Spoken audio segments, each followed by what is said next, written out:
Welcome back to the channel, everybody. I am Mick Alphanine. So let's begin here with this article on U.Today. It's titled, Ripple Pro Lawyer John Deaton's Crypto Prediction Sparks Concern. So this article is written in response to the governmental document that was released a few days back.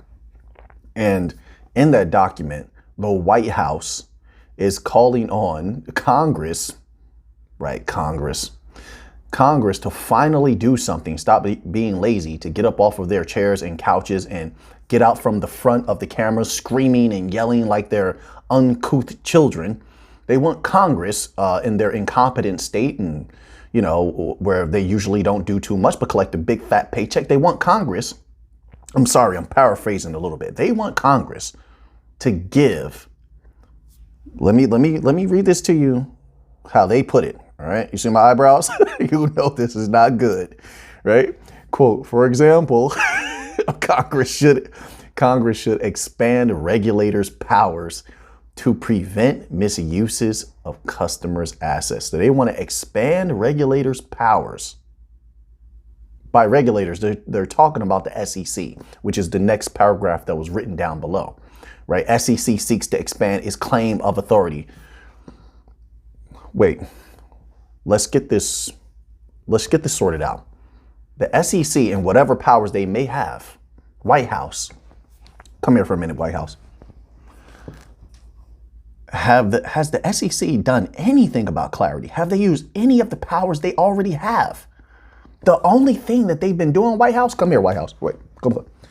The only thing they've been doing is taking companies to court and brutally beating them because they have like a vast amount of capital to tap into, and they know companies don't.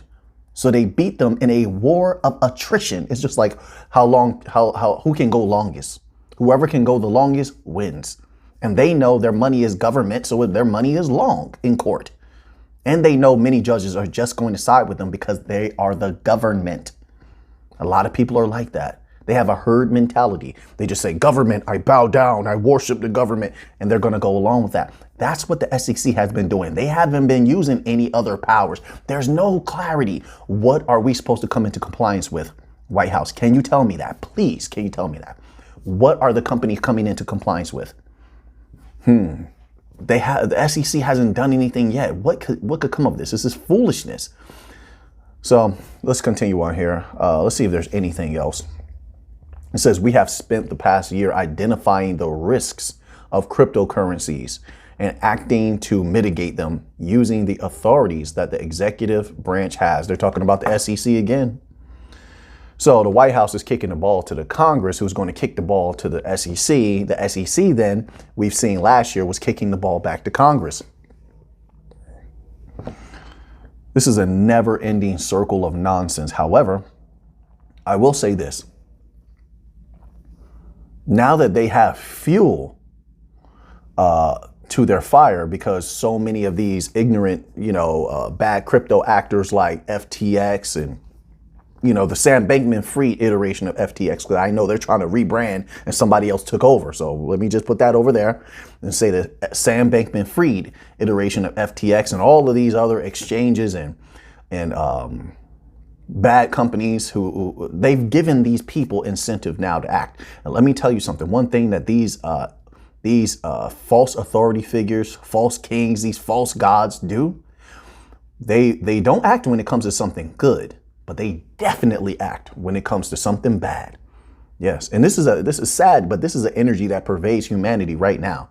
You could do something good, people could do something good. There's rarely a person that says, "Hey, good job." Hey, that's very rare out there, But when it's something bad, oh, what happened? Tell me what happened. They want to all take this, like, it's this adrenaline rush brought on by negativity.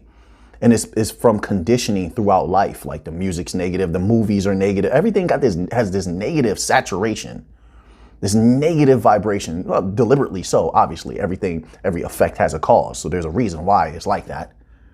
Keeps people in this lower vibratory state most of their existence, just clawing and trying to survive mentally and spiritually, right? While all this cortisol and bad hormones are being produced as you're taking in this negativity. But anyway, nonetheless, They act, beings here act, not all, but a lot of beings here act when there's negativity, but they won't do that when it's good. So we may see some action here, but I'll tell you what, we have this case going on for, in my humble opinion, the bank coins are separate from the rest of crypto. So if we have a positive outcome to this case and everything's looking good so far, let's hope that that continues.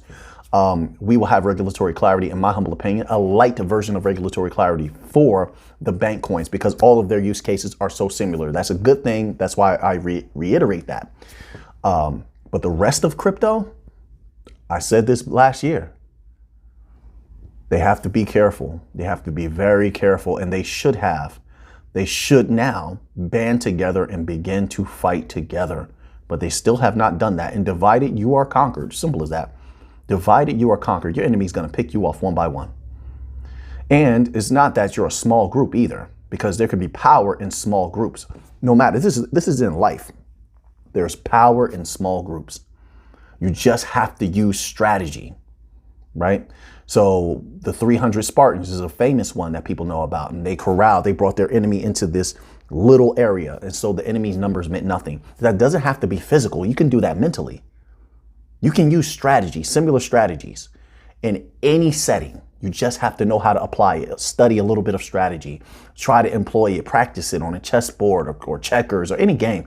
Like you can practice it in combat, but make it a part of your mentality. So that way, any problem that comes up, you can have the appropriate strategy, but you can always take on a more powerful force if you nullify their power.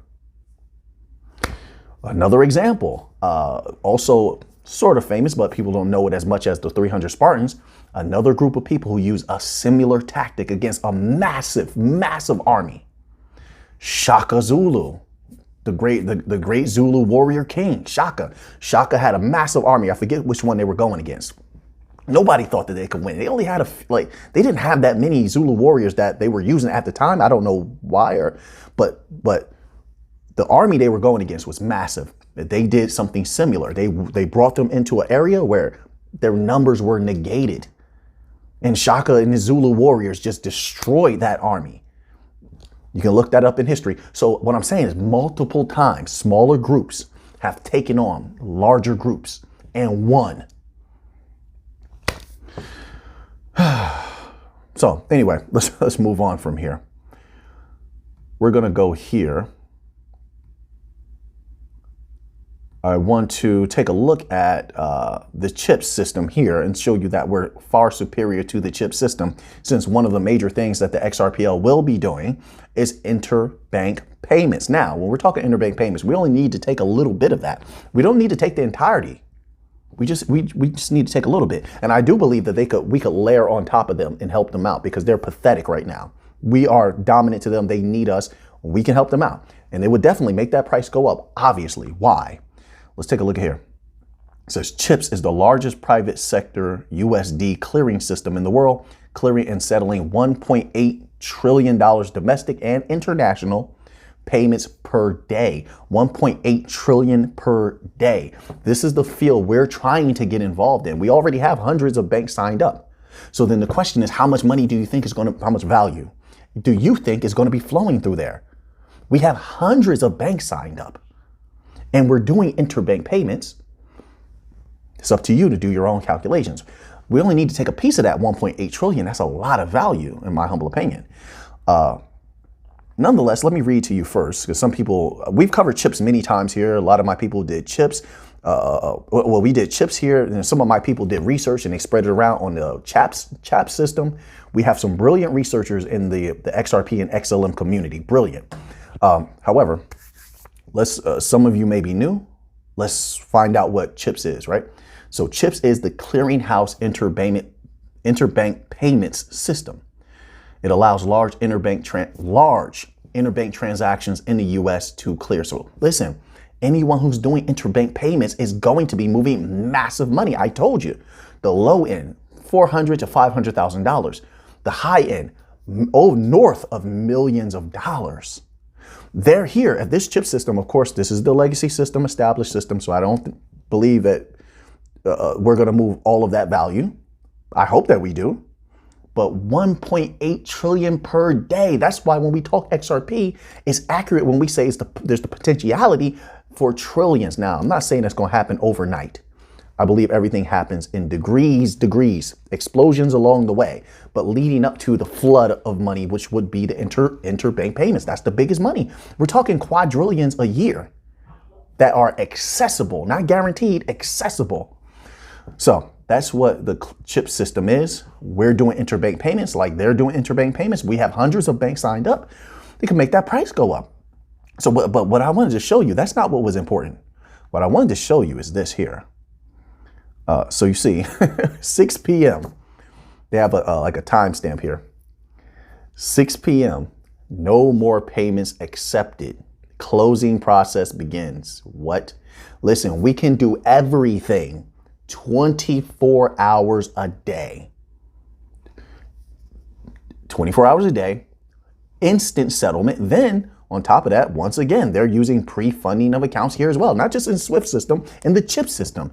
It says here, 9 p.m. chips accounts opens at the Fed for pre-funding. There's no pre-funding with us. Do you see why we're so delicious to the banks and why all of them by the hundreds are signing up now? We are superior to them in every possible way, except for their business connections, so obviously, right? But this is something to keep an eye on. This is something to understand more deeply. This is why we look at the financials of those banks to know how much capital is flowing through them, how much in interbank payments are coming out of them, debt, credit, loans, all this stuff, all this value. So, because then we can take that value and we can make our own calculations. Now, see, with what you're provided at times, in those quarterlies and those annual, you can make your own estimation via your own calculations, your own what am I looking for? It's a word. Your own equations. Sorry about that. Your own equations, and you don't have to rely on anybody else. You don't have to worry about what someone else's price prediction is, based on the banks that you know that XRP has dealings with, or Algorand or XLM. Now you have these numbers, because you have the annuals. Anybody can look them up. We've done these annuals many times for many different banks. You have all of their financial data, quarterly and annuals. You take those numbers, crunch those numbers, and then you have your own estimation of where you think that price can go. And I always firmly believe it's better for you to know for yourself. Don't rely on anyone else. Sure, extra information is good, and I'll take that extra information. We share with each other here. Okay, we share here. But in the end, what's important is to make your own decisions. Keep your mind free. All right. So I just wanted to show that 1.8 trillion per day, quadrillions per year being moved. That's a hell of a lot of value and volume. I can't wait. I can't wait to beat the SEC also. So let's hope that continues to go well. So we're going to get to a little bit of Algorand news in a moment. But first, I want to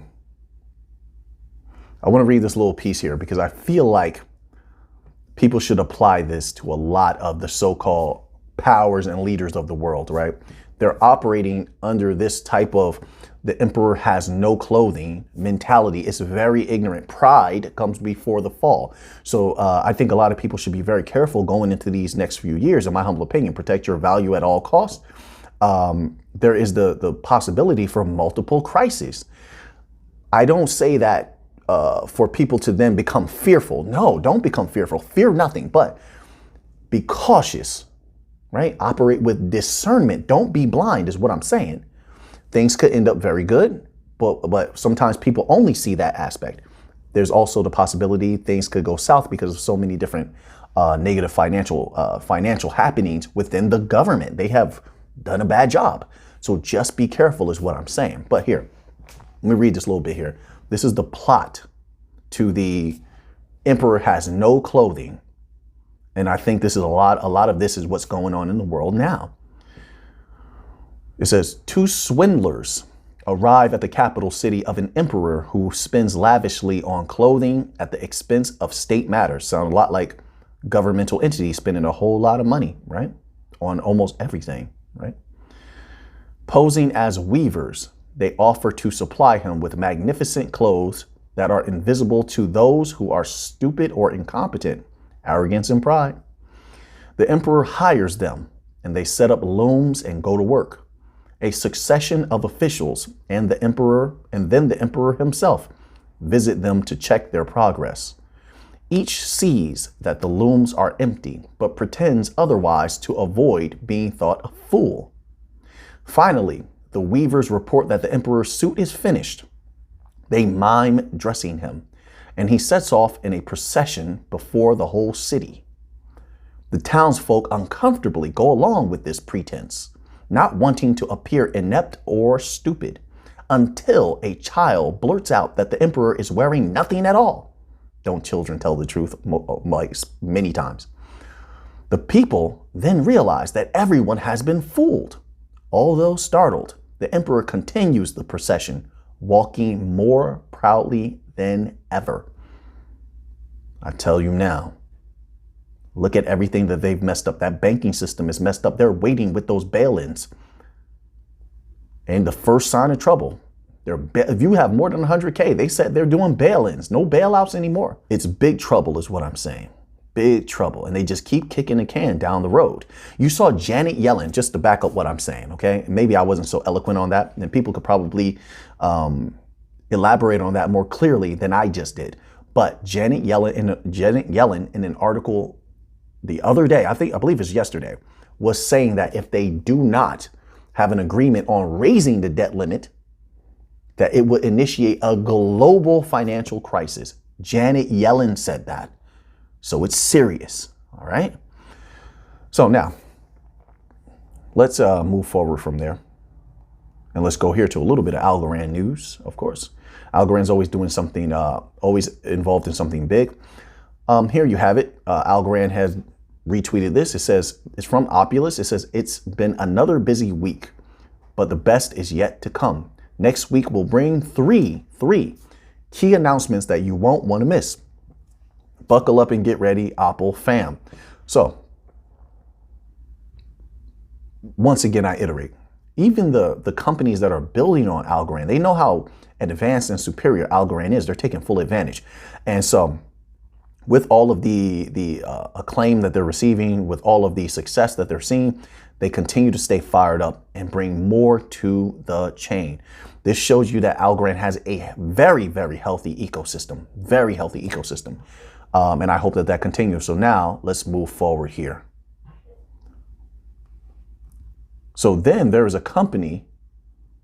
It's called, I believe it's called Origino, right? Origino, something like that. My apologies. But this is an article on agribrasilis.com.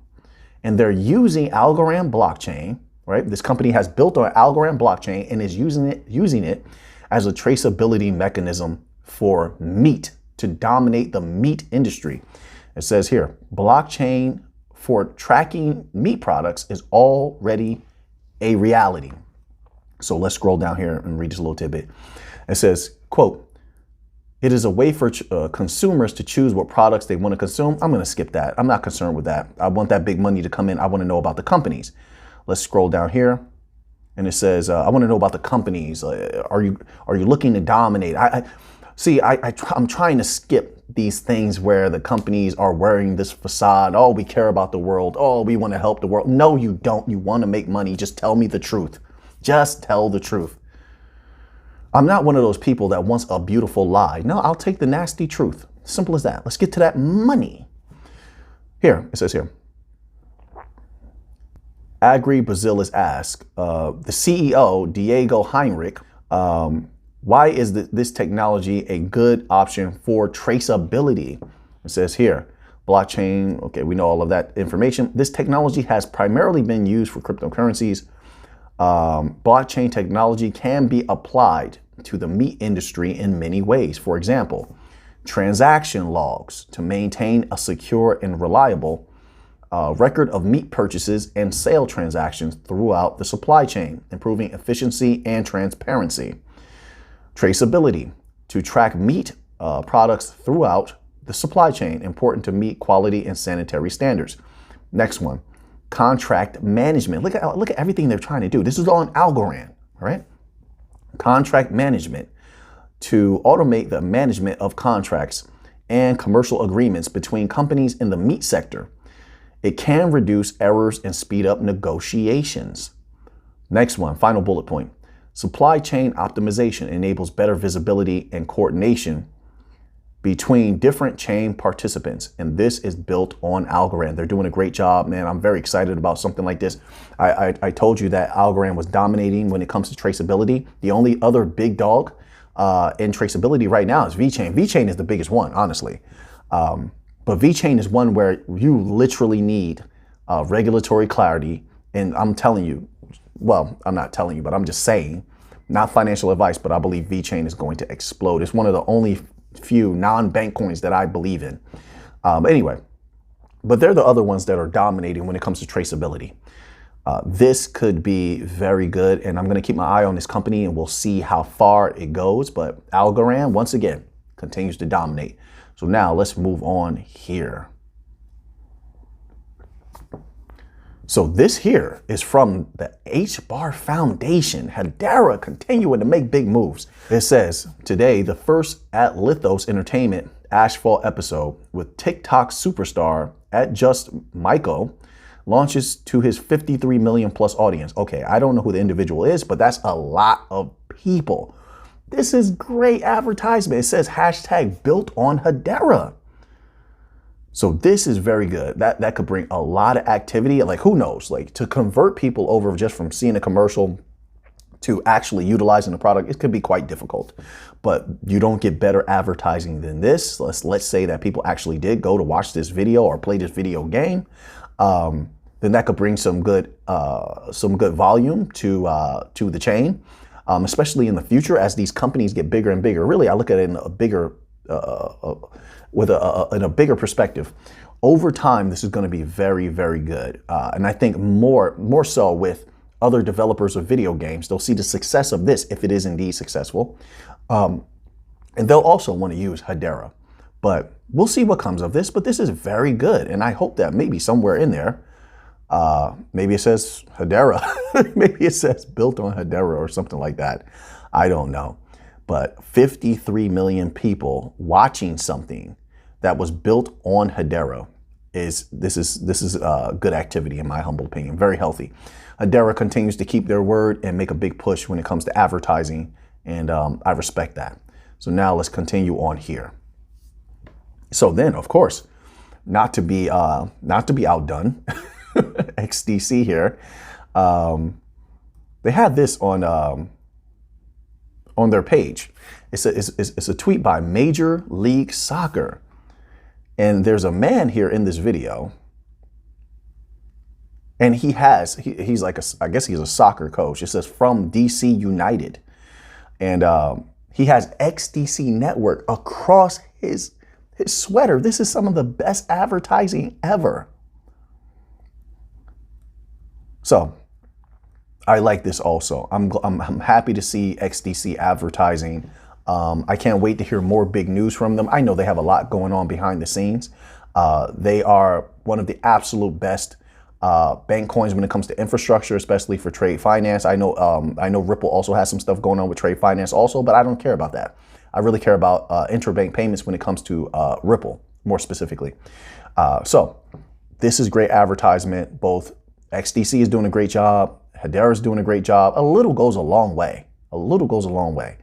I think a lot of these companies want to start preparing now. I mean, if this year is going to be big when it comes to regulatory clarity, if we get the green light, you want to start out running. You know, we already started. We were already crawled. We got a little jog going. We're doing pretty good. But when they give you that green light, you better be ready to sprint. So I like seeing this here. Let's continue on here. So this is from Yahoo Finance, and it's about the debt ceiling. You have to know about these things to understand why. All of these things we've been covering are all wrapped up in the new financial system being deployed, whether it's just it's through the free will of the so-called powers, or they're forced to do it because there's a collapse that happens. And maybe they're in control of the collapse, maybe they're not, who knows? But this all has to do with the new financial system and the preventative measures that can be employed by using it. That's important to understand and know. So it says here, House Speaker McCarthy will meet with Biden on debt ceiling and spending. So let's begin here. It says U.S. House of Representatives Speaker Kevin McCarthy said on Sunday that he will meet with President Joe Biden on Wednesday to discuss raising the federal debt ceiling while controlling government spending. Right. That's not going to happen. You know that's not going to happen. It never happened before. It's not going to happen now. Unfortunately, it's not. I mean, this sounds good. And I'm assuming that's all this is supposed to be. Of course, you're going to have an agreement. They know that. The other side knows that. If you didn't have an agreement, it would cause a global financial crisis, just like Janet Yellen said. I agree with that. And it's very rare that I agree with any politician, but I agree with that. So you have to come to an agreement, which means that they don't have to acquiesce to your commands. They don't. They know you're going to. But let's continue on here. It says, quote, I know the president said he didn't want to have any discussions. What? I just have to, I mean, sometimes, my goodness, I got to just massage. Let me just massage right here, the temple area. Because reading this stuff sometimes gives me a headache. This is unbelievable. So this president doesn't want to have discussions on this topic that is extremely important. Of course, and they don't have any solutions. I don't expect them to either. But man, I don't understand how the people still believe in these political figures. The people, in my humble opinion, the people should take things into their own hands and make changes on their own, start from the ground up. The first thing that people are going to need is unity, in my humble opinion. Unity within themselves, balance within their families, unity within their families, cleaning up their own environments and such like that, because you know that's not going to happen when it comes to the government. They're not cleaning up anything. It's a corporation. They're there to make money. You see everything that's going on is mostly money based. And the people that are involved, since there's so few of those people involved, they're all like numb. They're numb. They don't feel like the people feel. The people feel it because they're out there naked. They don't have a lot of the people. Well, let's continue on here. But the people should take their destiny into their own hands, in my humble opinion. But that's unbelievable. He said, quote, I know the president said he didn't want to have any discussions, but I think it's very important that our whole government is designed to find compromise. That's how it should work. It's not how it does work. This is insane. They're going completely insane.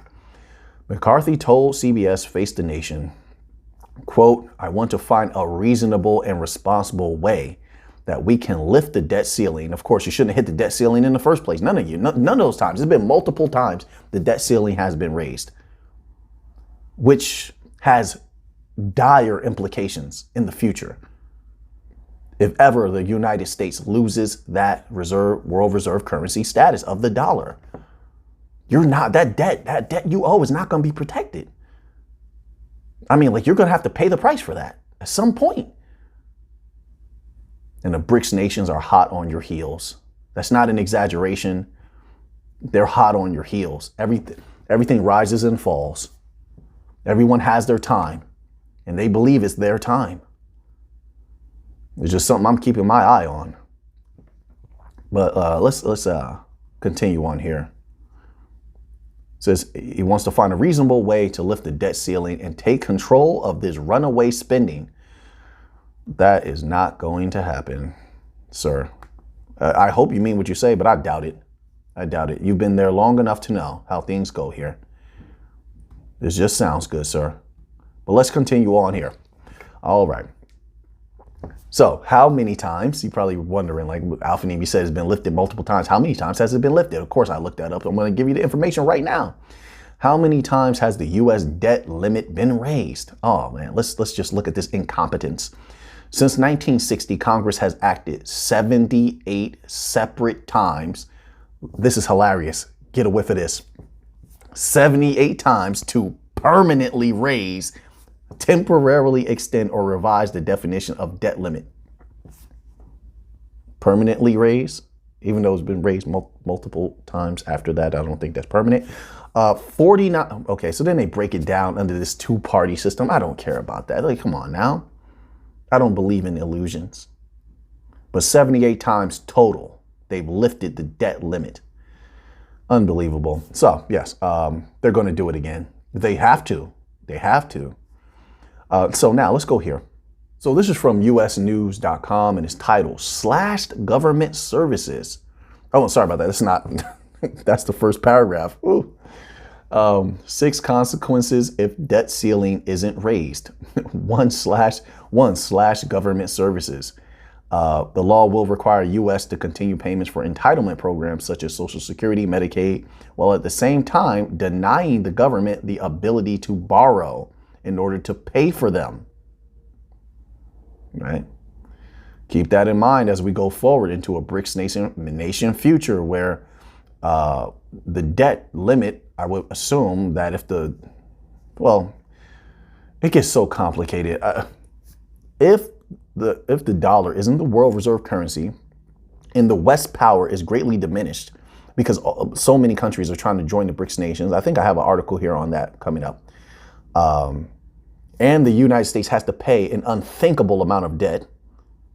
And that's given if they could avoid multiple of financial crises from multiples of geopolitical crises that could also tick that off.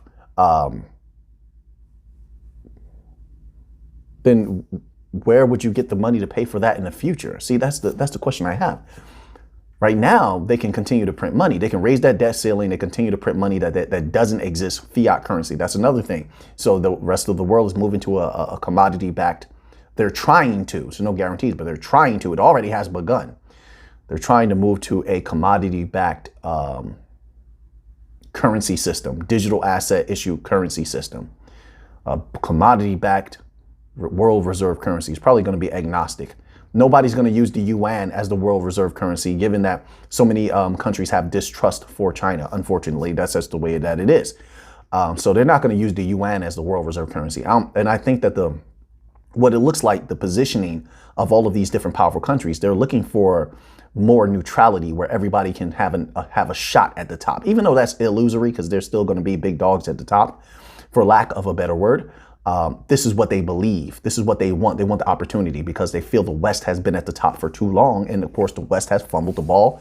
I mean, look, every empire rises and falls. It's just the natural course of life: birth, growth, decadence, and death. So maybe not. Maybe it is the time that the West is falling. I don't know. I believe that it looks that way, but looks can be deceiving as well. I'm adjustable. I'm keeping my eyes open just in case. But this is something to keep one's eye on. High interest rates would be next.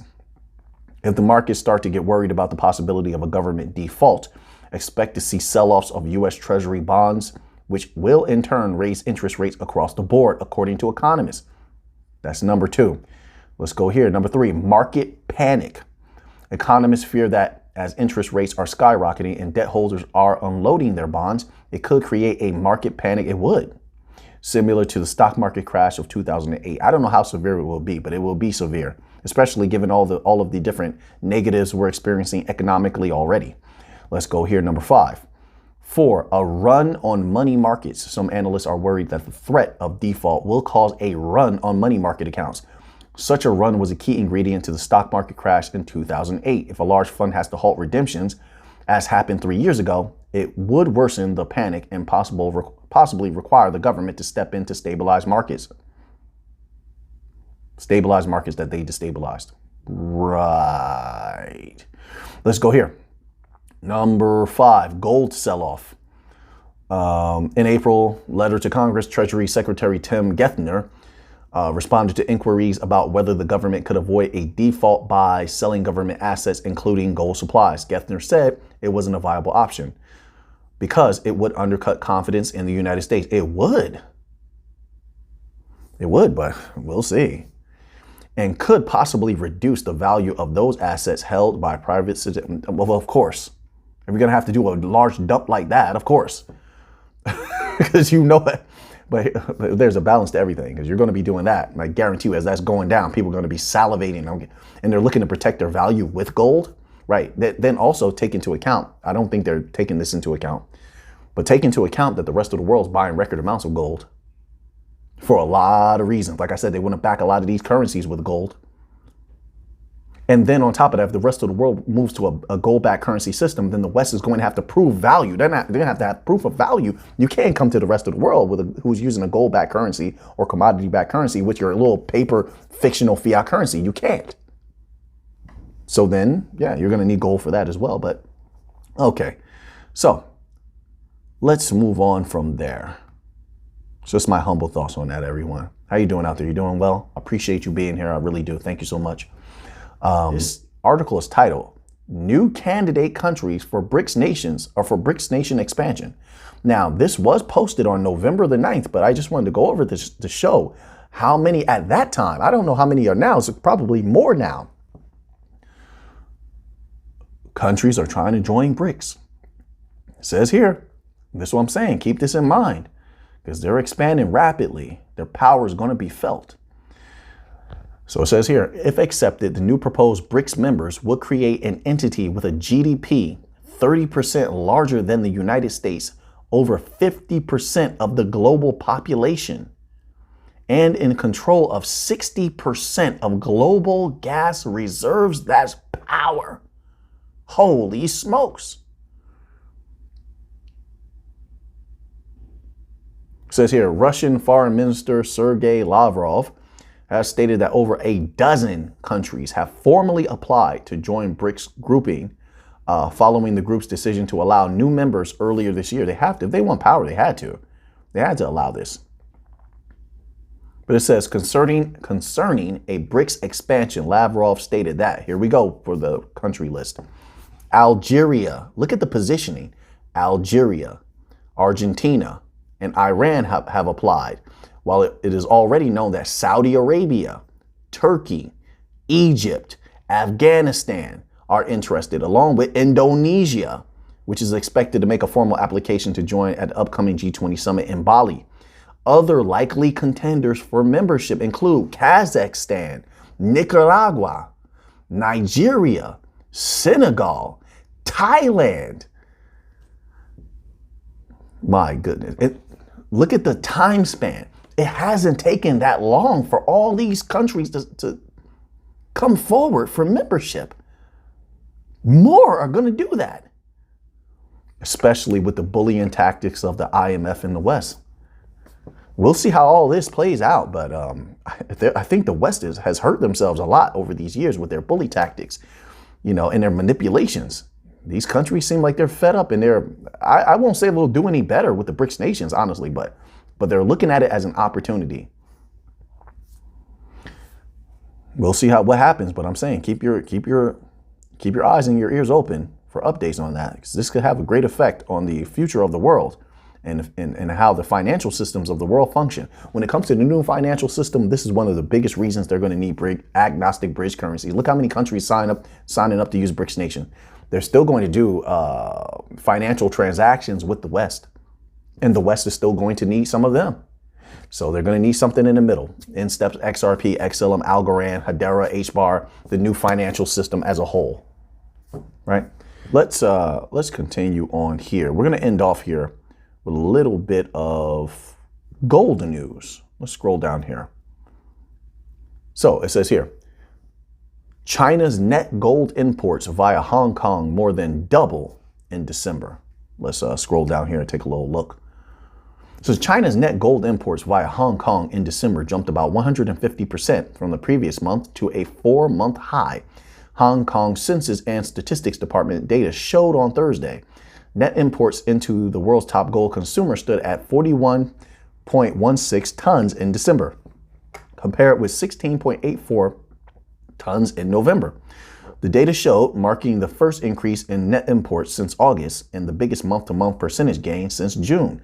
Total gold imports into China via Hong Kong, which include re-exports, were up about 109%.